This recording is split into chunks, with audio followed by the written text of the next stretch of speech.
nggak bro, dulu waktu gue kecil ada satu pemain yang semua orang kagumi, gayanya santai, tapi kalau udah pegang bola, gila banget. Namanya Ronaldinho. Tapi pertanyaannya, kenapa pemain sehebat itu karirnya nggak panjang ya? Hari ini gue mau cerita apa yang bisa lo dan gue pelajari dari hidup Ronaldinho. Karena ternyata bro, bakat doang itu nggak cukup. Jadi Ronaldinho ini lahir di Porto Alegre, Brazil. Udah kelihatan jenius banget. Bayangin aja umur 13 tahun.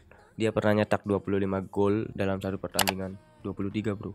Serius 23. Tapi dibalik itu semua, ayahnya meninggal pas dia masih umurnya 8 tahun. Tapi kakaknya yang juga pemain sepak bola terus dukung dia. Lo bayangin dari kecil kehilangan panutan tapi nggak nyerah. Ini pelajaran pertama sih. Kesedihan boleh tapi jangan bikin lo berhenti gitu. Karir profesionalnya mulai dari klub Gremio, terus dia pindah ke PSG dan akhirnya ke Barcelona. Nah ini masa kejayaannya Ronaldinho, yaitu di Barcelona.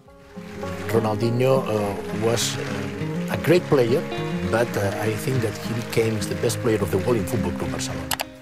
Dia nggak cuma juara, tapi ngubah wajah Barcelona. Dulu Barca biasa-biasa aja, tapi begitu Ronaldinho masuk, semua orang jadi nonton karena dia. Gaya mainnya bikin senyum semua orang. Dan lo tau Messi tuh debutnya itu, golnya itu dibantu assist dari Ronaldinho. Respect banget sama dia. Tahun 2004 dan 2005 dia dapat pemain terbaik di dunia FIFA. Tahun 2005 juga dapat Ballon d'Or. Semua orang akuin Ronaldinho itu jenius. Tapi di puncak kejayaannya itulah sebenarnya mulai muncul masalah. Ini juga termasuk pelajaran penting buat kita semua. Kadang justru pas lo lagi di atas, lo paling rentan jatuh. Jadi hati-hati ya. Kadang PTC juga kadang gitu ya, lagi di atas tiba-tiba dam gitu kan, rasanya sakit banget gitu kan.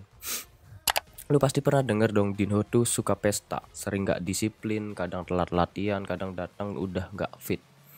Dan lambat laun pelatih mulai gak percaya sama dia. Klub mulai kecewa sama dia sampai akhirnya Messi yang gantikan posisinya di Barcelona. Dia pindah ke Milan, sempat bantu juara Liga tapi udah gak sehebat dulu. Setelah Milan balik ke Brazil, pindah-pindah klub, performanya gak stabil. Dan yang paling mengejutkan tahun 2020, dari pemain terbaik di dunia sampai tidur di sel penjara. Lu tau gak bro? Ronaldinho itu bukti kalau bakat sehebat apapun gak akan cukup tanpa disiplin dan kontrol diri. Dia punya segalanya, bakat, ketenaran, uang. Tapi karirnya gak selama Cristiano Ronaldo, gak setangguh Messi, dan gak setekun Modric. Pelajaran buat kita, jangan sombong pas di atas, jangan ngandelin bakat doang. Dan yang paling penting, punya mimpi itu bagus, tapi yang bikin mimpi lo hidup adalah kerja keras lo setiap hari. Kalau lo ngerasa lo punya bakat, ingat, lo juga butuh disiplin, dan kedisiplinan itu penting.